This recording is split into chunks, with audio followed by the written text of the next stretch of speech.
Hallo mensen, vandaag ga ik weerwolvengejank laten horen. Dat is het enige wat ik vandaag aan jullie ga laten zien. Omdat dat zo spannend en vet cool is hoe ik dat doe. Ik ga opnieuw beginnen. Binnen 3, 2, 1, go!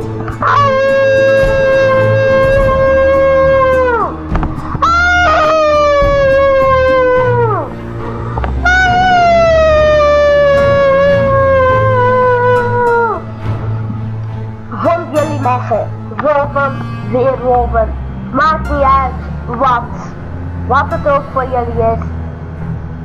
Goed? Like mij dan en abonneer me dan en tot de volgende keer.